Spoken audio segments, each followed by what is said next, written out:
नमस्कार दोस्तों, इस वीडियो में जिस स्टॉक के बारे में हम बात करने वाले हैं उसका नाम है Indian railway finance corporation limited.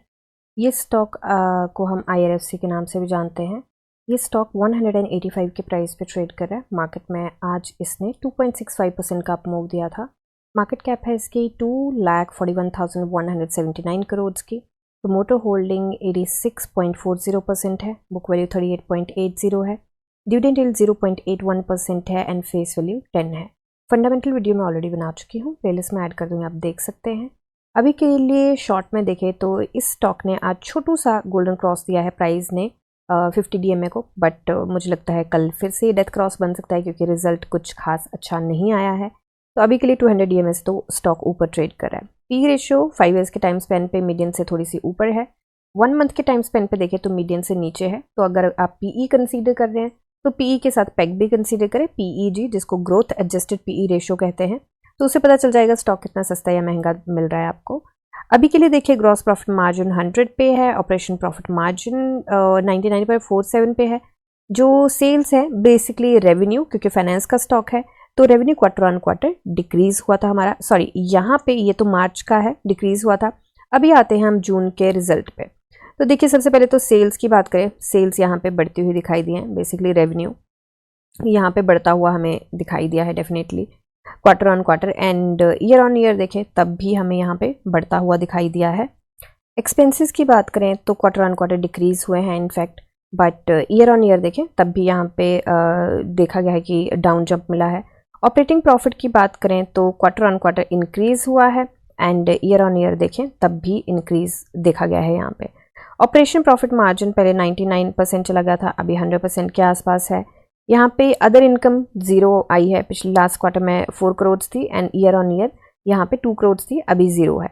तो इंटरेस्ट की बात करें तो इस बार इंटरेस्ट थोड़ा सा ज़्यादा आया है। पिछली बार 4,725 करोड़ का था, इस बार 5,155 करोड़ का है।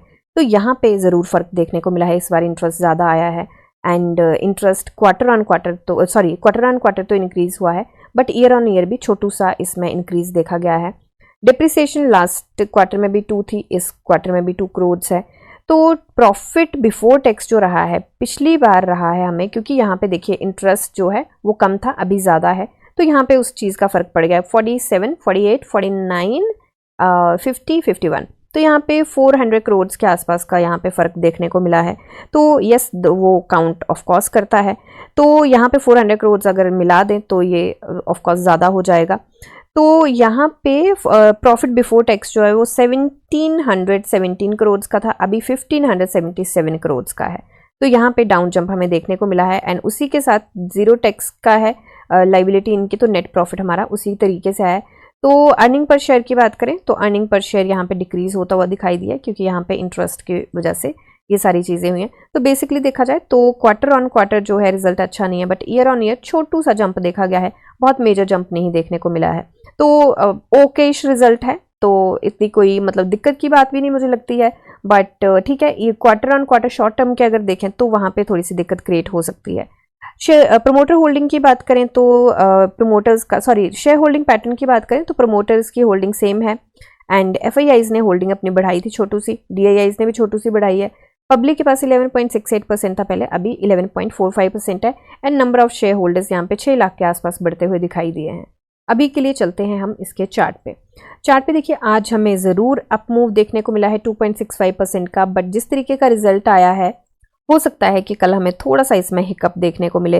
हो सकता है स्टॉक हमें 180 या फिर 178 के बीच में स्टॉक ट्रेड करता हुआ दिखे। इससे ज़्यादा मुझे लगता नहीं है कि इतना बुरा तो रिजल्ट आया नहीं है कि इससे ज़्यादा मूव मिले, क्योंकि ईयर ऑन ईयर जंप देखा गया है। अगर डाउन जंप नहीं है तो मतलब मेंटेन तो एटलीस्ट कंपनी ने किया ही है, अप जंप बहुत ज़्यादा नहीं मिला तो मेंटेन तो किया ही है, वो एक अच्छी बात है।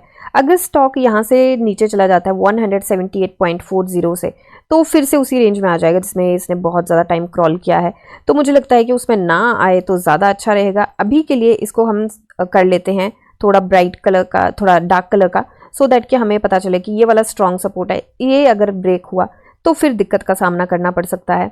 अभी के लिए हमारी जो RSI है वो 47.28% पे है एंड RSI यहाँ पे स्मूदन मूविंग एवरेज को भी नीचे से कट कर रही है, तो ये एक वैसे तो अच्छा साइन है। एंड यहाँ पे हल्का सा हमें कैंडल भी अच्छी मिली हुई है आज, बट साथ के साथ हमें ये भी देखना पड़ेगा कि रिजल्ट कुछ इतना ज़्यादा हैप्पी रिजल्ट नहीं रहा है। यहाँ पे बात करें तो स्टॉक बायर्स के हाथ में जरूर दिखाई दे रहा है, बट ये सिर्फ एक दिन की कैंडल है, ये 7 दिन की कैंडल, सॉरी 5 ट्रेडिंग डेज की कैंडल है, तो अभी पूरी तरह ये कैंडल फॉर्म नहीं हुई है, तो अभी कुछ बोल नहीं सकते। बट आरएसआई की बात करें 57.55 पे है, काफ़ी अच्छी पोजीशन पे आरएसआई है। यहाँ पे हिकअप तो इसको ज़रूर मिलना था, जो 40s की रेंज से 60s में इसने जाना था, तो हिकअप ज़रूर मिलना था। तो अगर उसको ध्यान में रख के चले तो मुझे लगता है कि अभी थोड़ा सा रिजल्ट को भी ध्यान में रख के चले तो अभी हिकअप तो इसको ज़रूर मिलेगा। ठीक है, तो अभी के लिए एक बार हमने देखना है Bollinger band 20 day simple moving average से स्टॉक नीचे ट्रेड करा है, जो कि एक अच्छी बात नहीं है। पिवट पॉइंट को एक बार हम चेक कर लेते हैं, देखते हैं। सपोर्ट 1 जो है इसका काफ़ी नीचे है, तो सपोर्ट इसका यहाँ पे है। एंड उससे पहले हम देखेंगे तो पिवट भी हमारा काफ़ी ऊपर है, तो बीच में ये स्ट्रॉन्ग सपोर्ट है, उसके बाद ये स्ट्रॉन्ग सपोर्ट आता है। तो अगर उसको ब्रीच कर देता है तो मुझे लगता है कि यहाँ से तो ये रिवर्सल ले सकता है। और एक चीज़ और है, यहाँ पे ना अब कॉन्ट्रा ट्रेड की भी बात हो सकती है, और वो कॉन्ट्रा ट्रेड की बात मैं यहाँ पे क्यों कर रही हूँ, क्योंकि जब पता होता है ना कि ये स्टॉक नीचे जाने वाला है, तो कॉन्ट्रा ट्रेड क्या होता है कि जब पता होता है, सारे साइंस होते हैं कि स्टॉक नीचे जाने वाला है या ऊपर जाने वाला है, तो जो मतलब सिग्नल्स आते हैं या ऊपर के या नीचे के, तो उसके ऑपोजिट सिग्नल यहाँ पे देता है, सॉरी उसके ऑपोजिट ट्रेड हो जाता है कई बार। तो यहाँ पे इस चीज़ को भी जरूर ध्यान में रख के चले कि कॉन्ट्रा ट्रेड हो सकता है। और इस पे मैं क्यों बोल रही हूँ, क्योंकि देखिए मार्केट में रिवर्सल भी आना है, और मेरे को लगता है इस वीक में काफ़ी अच्छा रिवर्सल आ जाएगा। तो मार्केट में रिवर्सल आना, उस चीज़ को ध्यान में रख के चले तो हो सकता है बहती गंगा में ये भी हाथ धोए। रिजल्ट कोई बुरा नहीं बोल सकते, ठीक है, छोटा मोटा अप एंड डाउन, कंपनी है, कभी नफा नुकसान चलता रहता है, बट कंपनी बहुत स्ट्रांग है, फंडामेंटली स्ट्रांग है, लॉन्गर रन के लिए बहुत अच्छी है। तो ईयर ऑन ईयर वैसे भी ठीक ठाक रिजल्ट आए, तो हो सकता है कॉन्ट्रा ट्रेड के चांसेस भी बने। बाकी अपना स्टॉप लॉस जरूर ध्यान में रख के चले।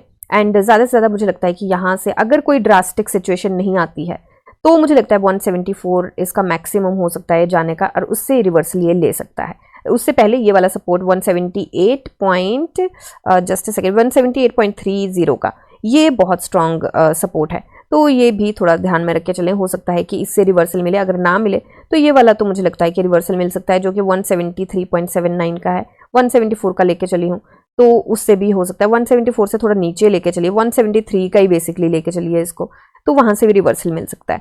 ठीक है, अभी एक बार बीएससी पे चलते हैं। वैसे तो हमने न्यूज़ देख ली थी, 5-5:30 बजे के आसपास ये न्यूज़ आई थी रिजल्ट की। अभी के लिए प्राइस में 20% का है, एंड न्यूज़ तो यही है दोनों, इसमें और कोई मेजर न्यूज़ नहीं है। डिलीवरी परसेंटेज की बात करें 32.27 गया है, and not bad delivery percentage, but yes stock ज़्यादा ट्रेड हुआ है। एंड वैसे भी अगर देखा जाए तो ये इसकी काफ़ी स्ट्रॉन्ग रेजिस्टेंस है, जो कि है 185 की है, तो इस रेजिस्टेंस को ब्रेक करना भी इसको थोड़ा मुश्किल होगा। तो अगर रिजल्ट बड़ा अच्छा भी आ जाता तो भी थोड़ा सा हिकअप इसको ज़रूर शायद देखने को मिलता। तो अभी के लिए हो सकता है या तो ये यहीं पे क्रॉल करे, या तो फिर अगर बहती गंगा में से हाथ धो लिया और कॉन्ट्रा ट्रेड हो गया तो हो सकता है 189 के आसपास भी दिखे। तो अभी के लिए टारगेट हम कोई नहीं लेके चल रहे, क्योंकि अभी एक तो रिजल्ट कुछ बहुत अच्छा नहीं आया है, ऊपर से मार्केट में न्यूज़ है वो सेबी की जो चेयरमैन मोहतरमा है उनको लेके कुछ न्यूज़ आई है, हिंडनबर्ग ने यहाँ पे कुछ न्यूज़ दी है कि ऐसी वैसी बात है। तो चलिए उस पर तो जांच चल रही है, और जांच करता ऑफ कोर्स हमसे तो बहुत ऊपर बैठे हुए हैं, उन्होंने ही फैसला करना है, उन्होंने ही करना है अगर कुछ होता है तो। बट ये चीज़ ज़रूर मेंशन करना चाहूँगी, और मैं सारे वीडियोज़ में ये चीज़ बोल रही हूँ कि हिंडनबर्ग के जो ये एनालिसिस देते हैं या कोई भी आर्टिकल आता है, तो ये अपने आर्टिकल में खुद बोलते हैं कि हम ये पोजीशन शॉर्ट करके बैठे हैं, इसमें हमने पोजीशन शॉर्ट करी। तो अब कॉन्फ्लिक्ट ऑफ इंटरेस्ट की बाट करें, जो कि चार्जेस इन पे मोहतरमा पे लगे हैं, हमारी सेबी के चेयरमैन जो हैं, तो मैं उनको नहीं बोल रही कि वो सही हैं वो या गलत हैं, बट मैं सिर्फ एक अपनी पर्सनल ओपिनियन रख रही हूँ यहाँ पे, और मैं किसी की साइड नहीं हूँ, ना मैं हिंडनबर्ग की साइड हूँ, ना मैं यहाँ पे कोई पॉलिटिकल पार्टी की साइड हूँ, ना मैं किसी से कोई लेना देना नहीं है। बस मैं अपना ओपिनियन रख रही हूँ कि जैसे हिंडनबर्ग का कोई रिसर्च आता है तो वो खुद बोलते हैं कि हमने शॉर्ट करी है पोजीशन, तो वहाँ पे सेबी के जो रूल्स हैं उन रूल्स के अकॉर्डिंग अगर आप किसी चीज़ की ऐसे पूरी टेक्निकल एनालिसिस दे रहे हो, आपके पास सर्टिफिकेट्स हैं, सब कुछ है, तो आप टेक्निकली उस स्टॉक को ना बाई कर सकते हैं ना सेल कर सकते हैं, उसका एक टाइम पीरियड होता है, उस स्टॉक को आप छेड़ ही नहीं सकते, क्योंकि वो कॉन्फ्लिक्ट ऑफ इंटरेस्ट आता है, मार्केट मैनिपुलेशन में आता है। तो अगर उस चीज़ को देखा जाए तो हमारे रिटेल इन्वेस्टर्स या बाकी जो बड़े बड़े धुरंधर बैठे वो भी बेवकूफ़ नहीं बैठे हैं, तो मैं यहाँ पे बस इतना बोलना चाहूंगी कि आप अपने पैसों के और अपने फैसलों के खुद जिम्मेदार है, तो सोच समझ के फैसला लीजिएगा। और ये जो न्यूज़ेस हैं, मार्केट ज्यादा टाइम तक इनको डिस्काउंट नहीं करने वाली। ये रिवर्सल आएगा और मुझे लगता है इस वीक में स्ट्रॉन्ग रिवर्सल आ सकता है। सिर्फ इस स्टॉक की बात नहीं करी, बाकी स्टॉक्स की बात कर रही हूँ। ऑफकोर्स कोई भी एक स्टॉक लेके नहीं बैठा होता है, मल्टीपल स्टॉक्स होते हैं, तो सारे स्टॉक्स की बात कर रही हूँ कि हाँ कोई एक मुझे लगता नहीं है कि इतना ज़्यादा डिस्काउंट करने वाली। बहुत हो गया, अभी बांग्लादेश की चीज़ें चल रही हैं, फिर मिडिल ईस्ट में वो सारी चीज़ें चल रही हैं, फिर जापान वाला थोड़ा शॉर्ट हो गया है, एंड रिसेशन की बात यूएस में चल रही है। तो बहुत सारी चीज़ें हैं जो मल्टीपल चीज़ें हैं, बट कब तक शॉर्ट करते रहेंगे और कितना शॉर्ट करेंगे, कहाँ तक ले जाएंगे। तो मुझे लगता है ये अब बस हो चुकी है। इस वीक में मुझे लगता है स्ट्रॉन्ग रिवर्सल मिल सकता है, अनटिल एंड अनलेस कोई ऐसी न्यूज़ आ गई फिर से। तो अदरवाइज मुझे लगता है कि जो अभी समीकरण बन रहे हैं वो स्ट्रॉन्ग रिवर्सल के बन रहे हैं। तो इस स्टॉक का तो मैंने आपको बता दिया, कोई टारगेट नहीं लेके चल रहे। एक बार थोड़ा सा कल मार्केट को देख लेते हैं किस तरीके से बिहेव करती है, रिवर्सल आता है नहीं आता है, करेक्शन के जोन में ही रहती है, उसके बाद देखते हैं कि क्या कर सकते हैं। तो अभी के लिए फ्रेश एंट्री की अगर बात करूँ, अब बिग नो, कुछ भी नहीं करना चाहिए। ये अपने स्टॉप लॉस अगर आपके हिट कर जाते हैं then get out, and market का भी कोई पता नहीं है। ठीक है, हो सकता है कि अगर आप स्टॉप लॉस हिट कर जाए और आप निकल जाओ और उसके बाद मूव दे जाए, मार्केट में रिवर्सल आ जाए, बट ठीक है, कोई बात नहीं। बहुत बड़े लॉस से तो ये ठीक है ना कि कुछ ना हो, बहुत बड़ा लॉस नहीं होना चाहिए बस हमारा, दैट्स इट, और कुछ नहीं है। तो मैं हमेशा यहाँ पे कोशिश करूंगी वही एनालिसिस देने की जिसमें आप लोगों का ज़्यादा लॉस ना हो एंड इन्वेस्टमेंट सेफ रहे, क्योंकि हमारी इन्वेस्टमेंट जो है वो हमारी एक विकेट है। अगर विकेट चलेगी तो फिर बॉल खेल नहीं पाएंगे, तो बॉल तो बहुत सारी आएगी खेलने के लिए, तो आप विकेट बचा के रखिए। रेस्ट ये सिर्फ मेरी एनालिसिस है, कोई बाय सेल होल्ड की रिकमेंडेशन नहीं है। आप अपनी एनालिसिस कीजिए, जानिए समझे पढ़िए और फिर इन्वेस्ट करिए। मिलते हैं नेक्स्ट वीडियो में, तब तक के लिए शुक्रिया एंड हैप्पी इन्वेस्टिंग।